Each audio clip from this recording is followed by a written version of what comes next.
Saludo mis hermanos, Dios los bendiga. Esta noticia los invito a compartirla, a difundirla masivamente. Sacerdotes sufrieron desnudez forzada en las cárceles de Nicaragua.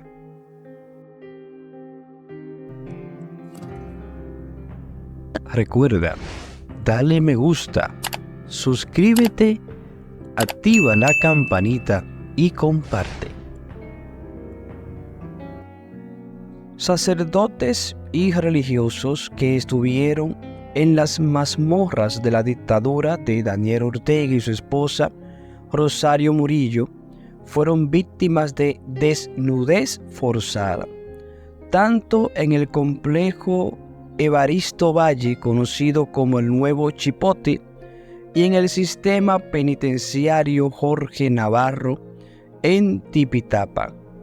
Señala una actualización del informe del Grupo de Expertos de Naciones Unidas sobre Nicaragua, dedicado a las violaciones y abusos de los derechos humanos contra miembros de la Iglesia Católica y otras denominaciones cristianas en Nicaragua.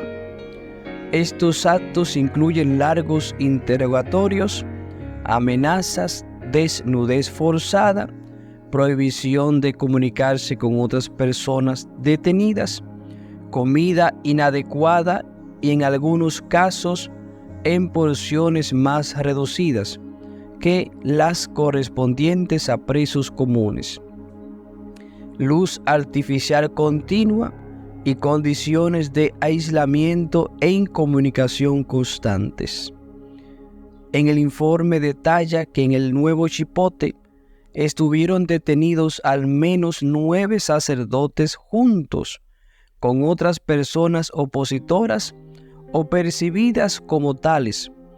El grupo de expertos recuerda que las víctimas fueron sujetas a un entorno de tortura, ya que éstas sufrieron prácticas ilegales de aislamiento prolongado o indefinido, régimen de incomunicación, irritación sensorial, amenazas e insultos, entre otros. Tampoco tuvieron acceso a Biblias y no se les permitía orar en voz alta. El grupo de expertos tiene motivos razonables para creer que los actos cometidos por agentes de la policía y el sistema penitenciario nacional fueron actos deliberados y se llevaron a cabo por la intención de imponer a las personas miembros de la Iglesia Católica y otras confesiones cristianas, opositoras o percibidas como tales, dolores o sufrimientos graves, ya sean físicos o mentales, y los funcionarios que participaron en cada uno de los casos de tortura y malos tratos documentados actuaron con el propósito de obtener información, castigar, intimidar o coaccionar a las víctimas, o de discriminarlas por ser percibidas como opositoras al gobierno de Daniel Ortega. También el grupo de expertos en su primer informe estableció que estos actos de tortura y otros tratos es parte del ataque generalizado y sistemático que existe en Nicaragua desde abril del 2018 y que es dirigido contra una parte de la población de Nicaragua, y que por lo tanto el grupo de expertos tiene motivos razonables para creer que los actos documentados constituyen el crimen de tortura o trato cruel, inhumano o desagradante como crimen de lesa humanidad. Hay motivos razonables para creer que el presidente Daniel Ortega y su esposa Rosario Murillo, funcionarios y autoridades de los poderes e instituciones del Estado a todos los niveles referidas en la sección 7 del documento, participaron en un patrón de violaciones graves y sistemática de los derechos humanos, en contra de los miembros de la Iglesia Católica y otras confesiones cristianas, opositoras o percibidas como tales. También se determinó que con la deportación y privación arbitraria de la nacionalidad de miembros de la Iglesia Católica, la dictadura de Daniel Ortega buscó silenciar a aquellos que públicamente habían manifestado su desacuerdo con las acciones del gobierno, con el cierre de las iglesias de otras confesiones cristianas. Buscó anular la capacidad de convocatoria y movilización social que pudiese amenazar el poder. La persecución de miembros de la Iglesia Católica y otras confesiones cristianas también violó el derecho de miles de personas de practicar libre y públicamente su derecho a la libertad de religión, con efectos en otros derechos como la libertad de conciencia, expresión y opinión. Las prohibiciones gubernamentales de celebración de actos religiosos públicos y masivos y la criminalización por manifestar la pertenencia a una iglesia generaron temor en la población, por lo que esto provocó que muchos sacerdotes y religiosos han huido de Nicaragua y miles de feligreses han dejado de asistir a misas y cultos por miedo a ser hostigados por la policía y luego criminalizados, detalla el documento.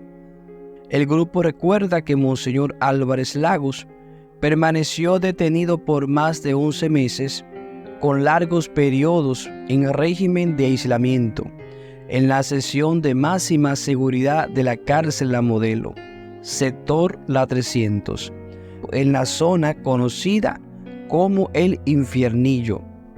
Esta sección está compuesta de celdas oscuras e insalubres, sin ventilación, sin suficiente luz natural y expuesta a la humedad, el frío y el calor extremo.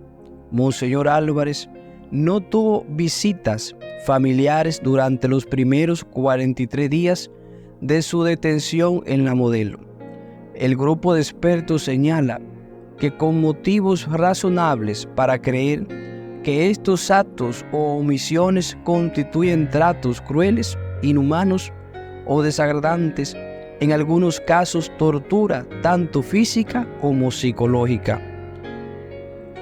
El grupo también aclara que no han efectuado determinaciones sobre la responsabilidad penal individual tanto en jurisdicciones internacionales como en la jurisdicción nacional, que pueden incurrir funcionarios, exfuncionarios de las distintas agencias e instituciones del Estado mencionado en esta sesión. Pero la identificación a individuos cuya contribución dentro del engranaje del Estado podrían generar responsabilidad penal individual tanto a nivel internacional como nacional. La eventual responsabilidad penal individual de estos individuos por los crímenes cometidos por medio de actos o omisiones la tienen que determinar las autoridades competentes por medio de una investigación adicional, explica el grupo de expertos. Hermano y hermana, nosotros llevamos el caso de Monseñor Álvarez día por día. Y en varias ocasiones se nos comunicó de diferentes tratos no agradables y sobre todo de la comida que era en muchas ocasiones podridas. Oremos por la conversión de los dictadores de Daniel Ortega y Rosario Murillo. Oremos por todos los sacerdotes, religiosos, religiosas, feligreses que siguen sufriendo el asidio de los dictadores. Oremos por la Iglesia a nivel mundial para que el Señor se la selle con el poder de su sangre. Pidamos a la siempre Virgen María que nos arrope bajo su manto santo. Yo los invito a difundir esta noticia masivamente. Es importante que nos regalen un me gusta. Dios los bendiga.